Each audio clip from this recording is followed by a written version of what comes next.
Sure. So let's start. Hello everyone, welcome to JavaDay Kyiv. Hope you are ready first session of track. Today we will talk about distributed computing and Hazelcast internals. So who am I? I am Bilal. I am software engineer at Hazelcast. I am actively contributing open source projects in my free times. Hello, welcome everyone. I'm Murat. I'm also a software engineer at Hazelcast. I was previously on social gaming industry. So let's see the topics.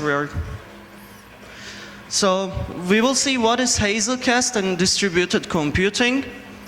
We will have a small demo with 2 nodes. And we will see how we distribute data in Hazelcast. We will see some Hazelcast features and Hazelcast enhancement proposal with how we interact with the community. And if we have time, we will do some small QA session as well. So, anyone used Hazelcast before? Okay, good. And the ones who didn't use it, you heard about it? So, Hazelcast is an in-memory data grid. So it means every data stored in memory, you don't use disk for storing. So it's not an in-memory relational database though, or it's not a solely NoSQL system. Hazelcast is an open source project. Everyone can fork it, contribute it, develop their own features, compile it and use it as well. Right now it's the leading open source in-memory data grid, and it has Apache 2 license. It's really simple to use Hazelcast, and it's lightweight without any dependencies. It's just single jar, and built with love in Istanbul. But as a company, Hazelcast offers Hazelcast Enterprise product as well, which has high density memory. You might know it as off-heap. So you can put huge amounts of data in the native memory other than what JVM provides you. Another example of enterprise features are SSL support, which is security related. And we recently, we had our native clients with C# and C++, but we just open sourced them as well. So we sell support contracts, training and consulting. That's how we survive out there as a company. And we have offices in Istanbul, Ankara, Palo Alto, and London. This is a photo from Istanbul office. So, what exactly Hazelcast is? It's a Java library to create distributed applications. You can just import it into your application and start developing. So, we know that Hazelcast is a distributed computing framework, and these frameworks these distributed applications has 3 main features. So one of them would be scalability. That means going beyond of normal amounts of data and normal amounts of users. This is possible with 2 ways, scaling up or scaling out. Scale up means better hardware, powerful CPU, powerful RAM. But scaling out means clustering and distributing your application among the servers. So everyone knows Hulk, right? So this is an example of scaling up, but why not have more Bruce Banners? Because it's cheaper, it's easy to maintain, it's easy to upgrade. Because when you scale up, you depend on only one machine, so it's really pricey and it's really hard to upgrade. Other feature is speed. So think of your data as a sandwich. Everyone knows L1 and L2 caches on CPU. So if you get your data from L1 cache, you're just eating a sandwich in your hand. If you go to L2, it's like going to refrigerator and making yourself a sandwich. If you get it from memory, it's going to Subway or some sandwich vendor and eating it, but the disk, on the other hand, you just buy the seeds, grow them, harvest them, make the buns, make all the other things. So it's really, really slow. And more concrete example, the pixels represent the data delay when you request them. As you can see, like getting it from the disk, it goes all the way down. So which one of these we should use with our distributed applications? Like obviously L1 and L2, it's not possible for using it at great scale. So memory is getting cheaper and cheaper and faster. So it's the way to go. And the last one is simplicity. Your distributed applications should be simple. Hazelcast is simple. Actually, he's one of our brightest engineers right now.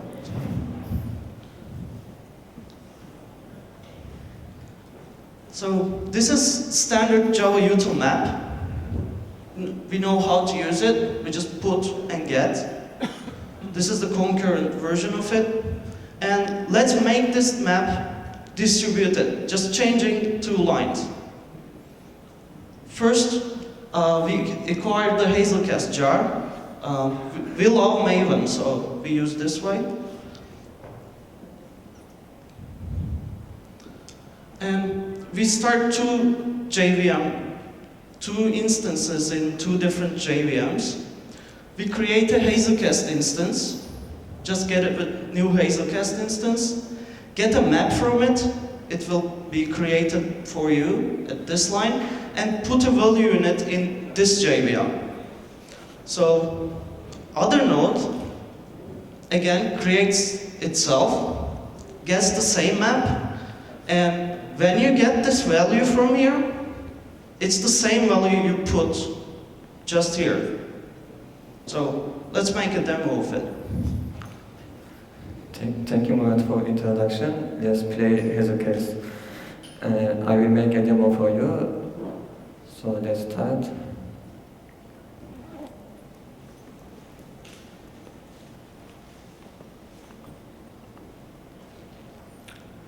I just downloaded Hazelcast file from Hazelcast website, the version 3.5.3. In the zip file we have some library, some directories and files. We have lib directory, for example. In the lib directory we have Hazelcast jars. You can import those jars to your project and can use Hazelcast. Also we have code samples and documentation things. We have demo application. I am going to start now. Also we have some management center. Management center is web application that is monitoring tool for Hazelcast. And we have a bin directory, you can just start Hazelcast instance. So let's go to demo directory. We have some scripts. In the script, I want to show you console sh. Actually, we have a console application. It is main application inside the Hazelcast jar. It is just command line interface. It's just start new Hazelcast instance and you can execute some commands. It is for just demo, and everyone can play Hazelcast with this application, this command line interface. Also, you can download this zip from Hazelcast website. So let's start. So new Hazelcast instance is now starting on this IP and on this port. Also, you can see this is our version. Actually, all of them is configurable. If you have more than one interface, you can select which interface that Hazelcast will run. Also, you can change port number. If you don't configure it, Hazelcast will use the default ones. Actually, you can start Hazelcast without configuring anything. So, our command line interface here, I want to show before the head command. You can make many commands, atomic log, list, map, set, and queue commands. You can put, get, and execute some operations with those commands. So let's put to map city Istanbul. So I just put the key, my key is city and the value is Istanbul. The old value was null, as you see, because the map was empty initially. So let's start another Hazelcast instance.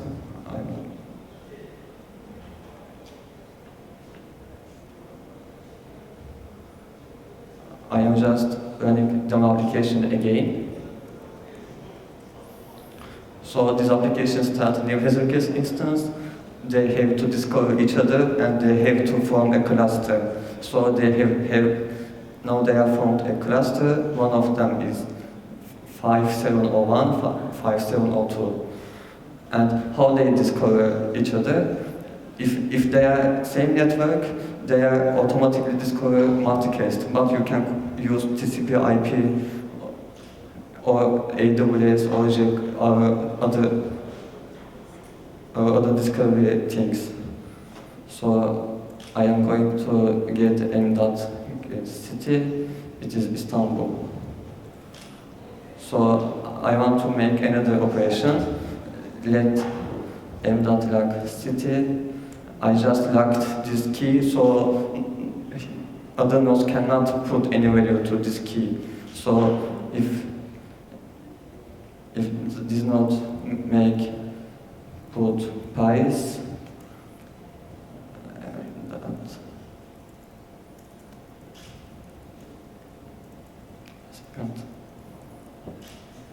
and it holds. It couldn't make put operation because I just locked this key.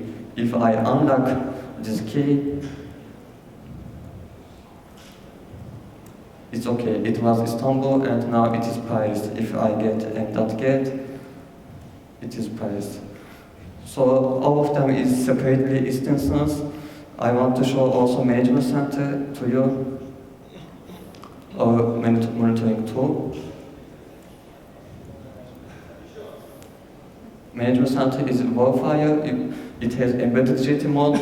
You can also start with Tomcat. So let's just start management center.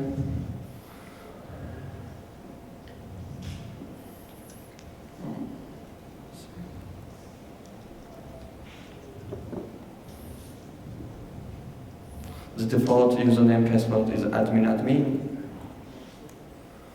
Initially no cluster data. I have to connect a cluster and get some statistics and some metadata. So let's connect cluster or IP and you have to put enter your username and password. Okay.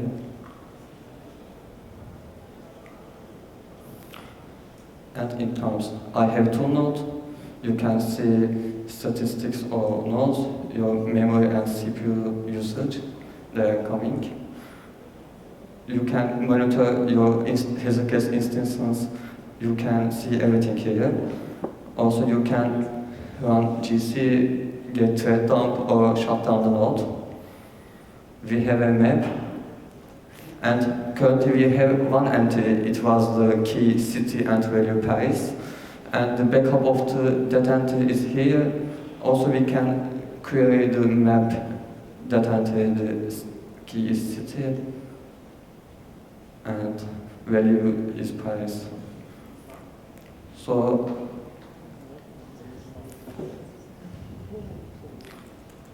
let's put many things to map. I put 10,000 entry to map. So totally I have 10,001 entry and some of the entries here, the other ones here. The backups of these entries are here. If I kill this node, I don't lose any data. So it's okay. I want to continue with slides.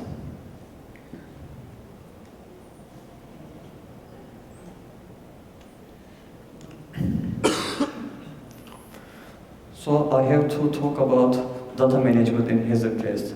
We have a distributed system. We have to somehow distribute data. We have to somehow we should have a logic about data.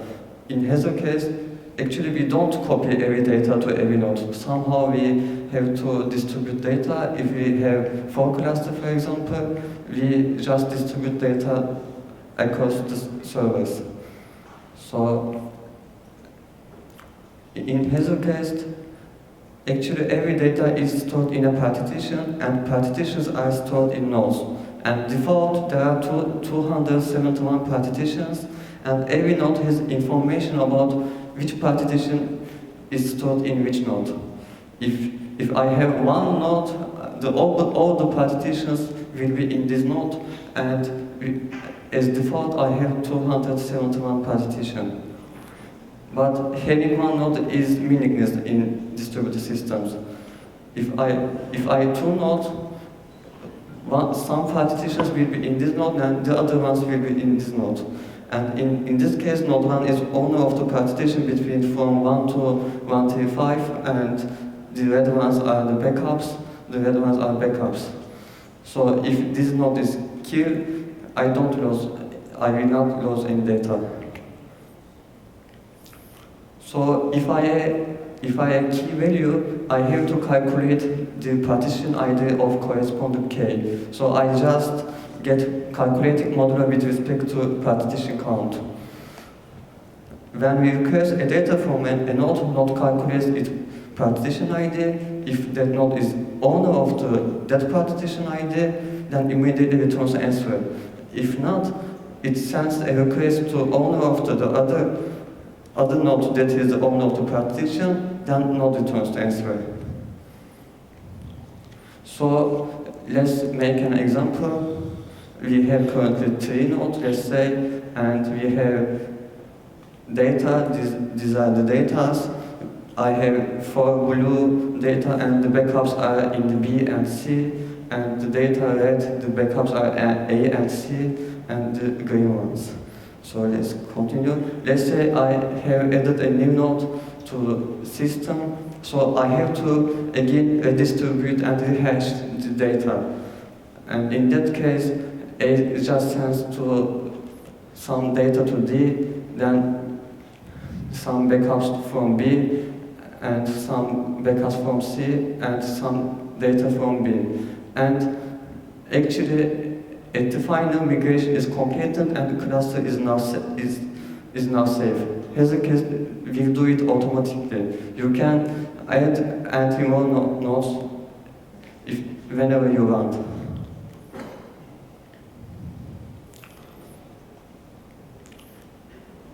So, what happens when the node is crashed?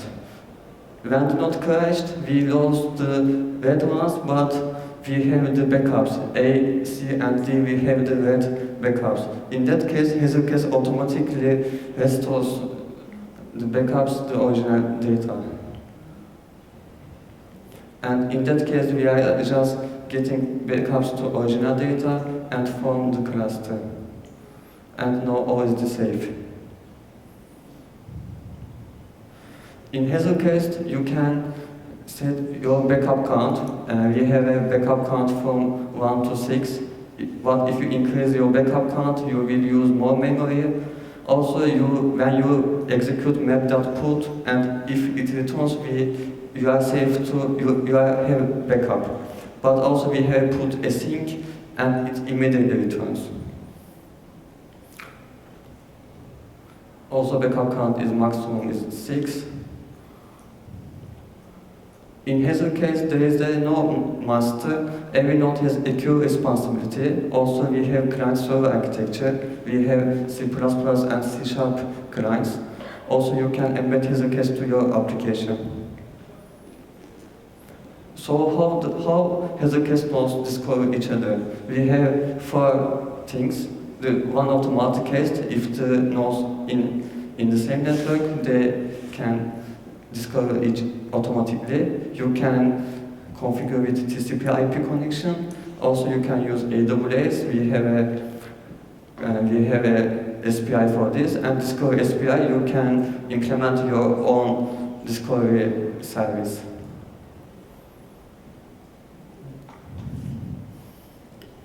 Thank you. So I will talk about some few features of Hazelcast, and we're gonna finish after that. So we have the distributed versions of map, queue, set, and list. These are part of Java collection API. So we take these and implement them distributed.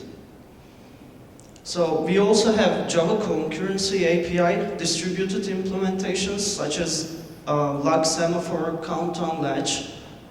We have executor service, distributed query API, and criteria API-SQL queries. We have seen this code before. Acquiring a Hazelcast instance is just this simple. When you do new Hazelcast instance, you're ready to go.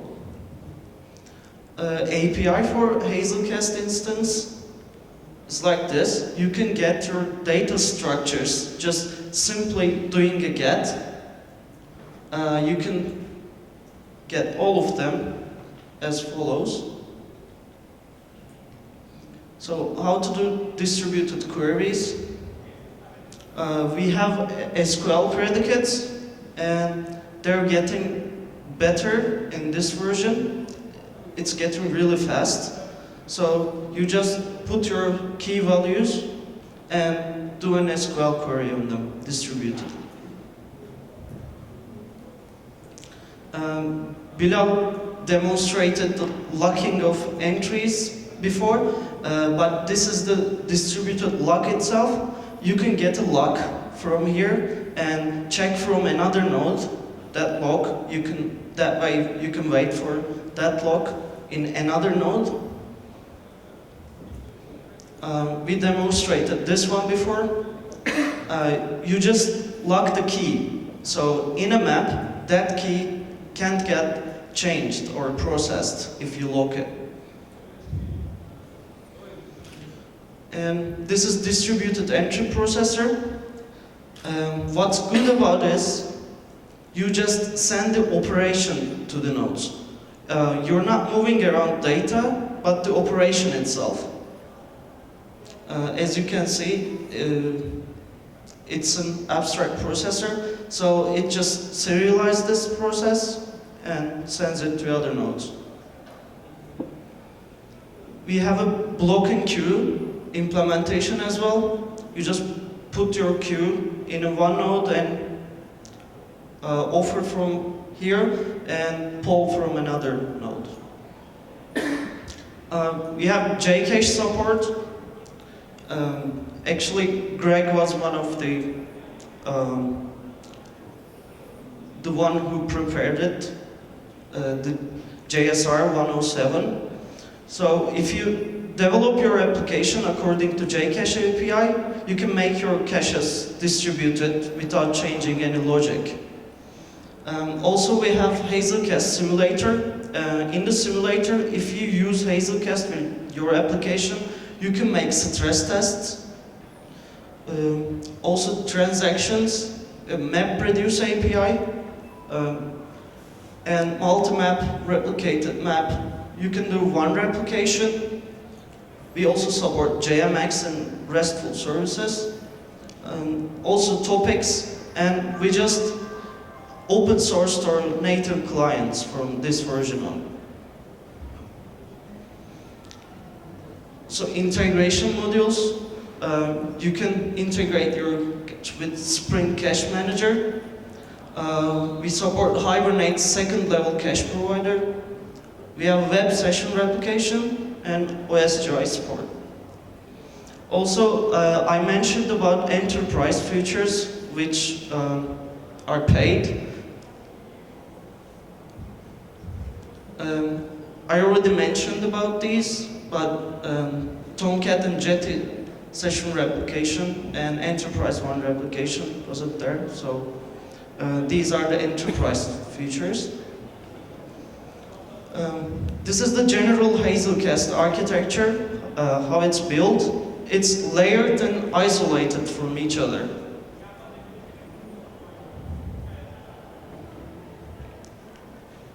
Who uses Hazelcast? Developers love it, actually. like every 0.2 seconds, a Hazelcast node is started around the world. We know this data because nodes doing a version check from our servers, so it's just pinging us. Some of the companies are trusting in Hazelcast and using it in production. So lastly, I will talk about Hazelcast enhancement proposals. That's a long link, but you can look for it. This is basically a platform for our community to actually propose a feature for Hazelcast. Actually, last project we done with this, with our community, was JCloud's integration. So it's ready to ship. It was all coming from community as a proposal. They worked with us and we made it real all together. So thank you, everyone. If you want to download the slides, you can just follow this link if you want. And any questions? Have you compared the Hazelcast with Redis cluster? Sorry, have you compared the Hazelcast with Redis cluster? I see that Hazelcast has a lot of features that Redis does not have. And that's the first question. So, are they really different? And the second question is, does Hazelcast have some performance, or probably backups, or some persistent data storage? Sorry, I couldn't get. Does Hazelcast have the persistent data storage, and how it compares with the Redis cluster? Okay, for the persistent things, we have map store. You can load your map initially when the cluster starts. You can persist the data if you want. We have this feature. Yeah, it's not open by default, but you can implement a map store and you can like provide persistency through that. And as for Redis, as you mentioned, right now we don't compare ourselves in that manner, but as you said, we have a lot more features. So. Any questions?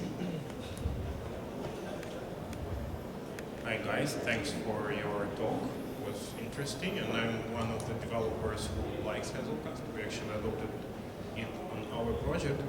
But my question, we can't really hear you.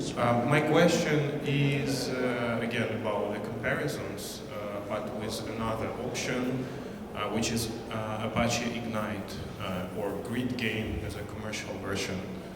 How do you compare yourself to that? Thanks. Actually, you can access all the benchmarks from our website. We have papers prepared with them, but we do test Hazelcast with our competitors' simulators as well. So not only our tool, we don't benchmark ourselves only with our tool, but with the competitors' tools as well. So I don't know the exact numbers here, so it's not true that I answer that way, but you can go to hazelcast.com and you can see all the benchmarks over there, like with benchmarking tool and so on. Our quality team continues to make benchmarks between our competitors and available in website there. Another question? Thank you for listening. Thank you very much.